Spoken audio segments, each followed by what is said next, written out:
Hello, folks. Good morning. I am here to present you with my take on the Dateline special. I know you guys have all been waiting for this one. Good Lord, am I the only one that is getting sick and fucking tired of Kratz giving himself a blowjob? Because that's all. Wow, apparently I've got some soot on my face. Oops. This is what happens when I have to build a fire in my wood stove in my office, is I get soot all over my hands. See? And then, that happens.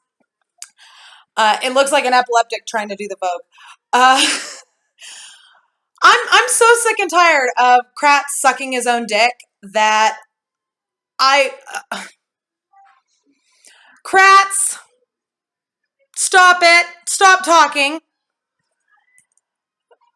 Good Lord, man. All right, so I think one of the most poignant parts of the Dateline special had to do with Kratz saying nothing in this case suggests evidence was planted.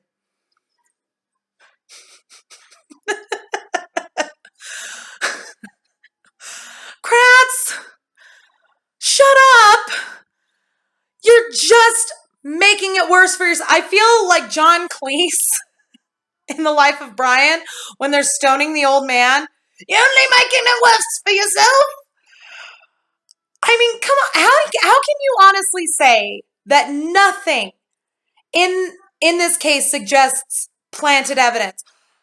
Well, gee, let's run down the list, shall we, folks? You got Manitowoc County Sheriff's Department participating in the investigation when they were supposed to not be participating in the investigation at all.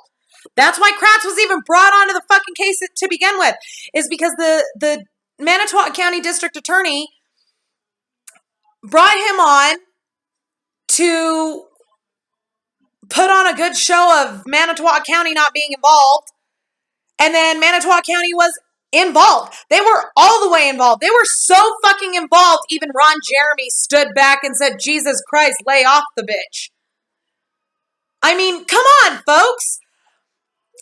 And what I love is they bring up, in Stephen Avery's past, they always go to the fucking cat.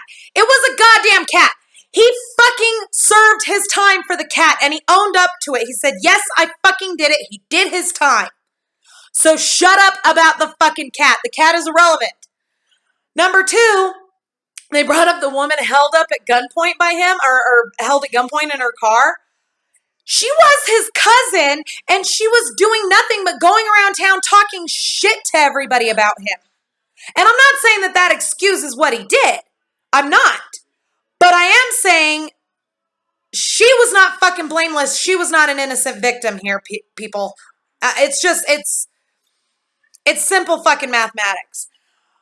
And all these so-called experts, the guy, the leading blood collection, what kind of boring ass career is a blood collection expert?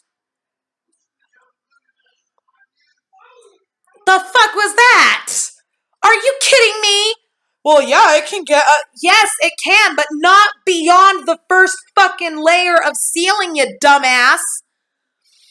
And funny how they only bring on one expert ever. Isn't that hilarious? They bring one expert, and he says something, and we're just supposed to take that at face value. Quoi? And Kratz is talking about how all vacuum-sealed tubes have that hole. No, sir, they don't. And I know because I spoke to quite a few phlebotomist friends of mine. In fact, I'm going to be talking to a couple of them, see if I can't get some kind of interview going on so that you guys can see. Just saying. But I absolutely loved Kratz saying, I was a jerk. And the narcissism that I exhibited back then is just shocking to me. Kratz, you are gobbling up your own cock and thanking yourself for the privilege. For fuck's sake, man. You're still narcissistic, honey. And you're still an asshole. So, sorry, but you have that therapy that you claim to be doing is not doing shit because you're still a narcissistic prick.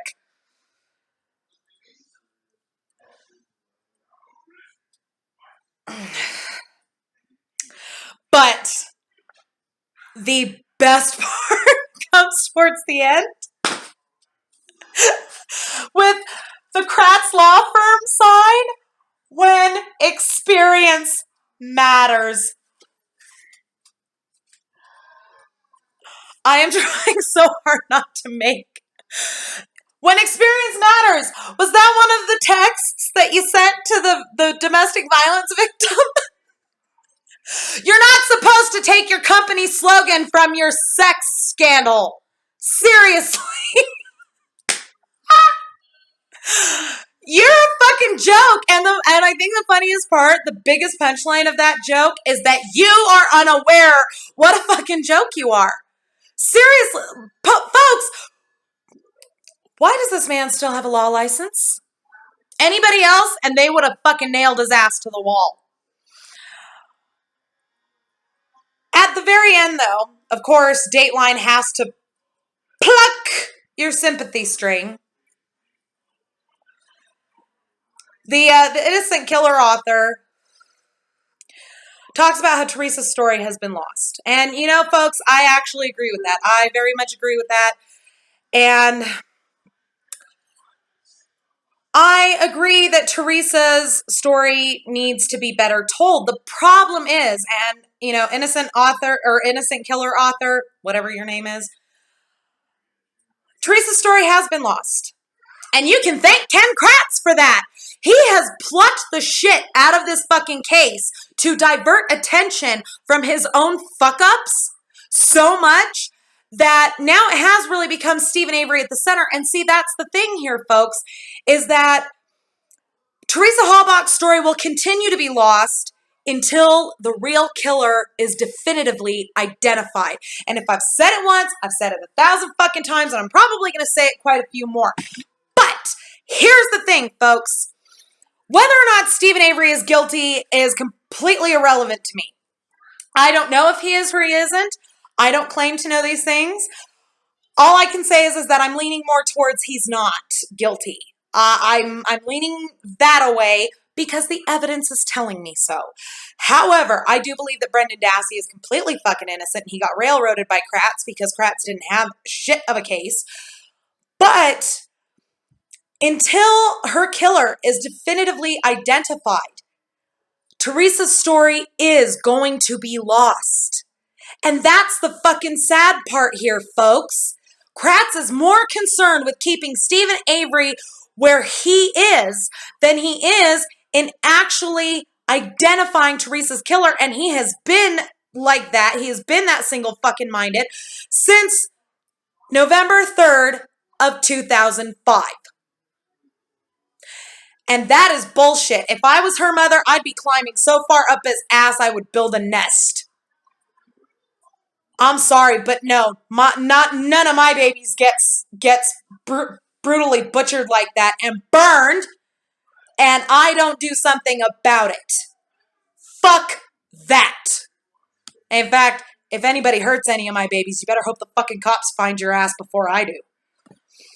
But the fact remains is that Teresa Halbach's story is going to stay hidden until the real killer is identified because the true story has not been told at all.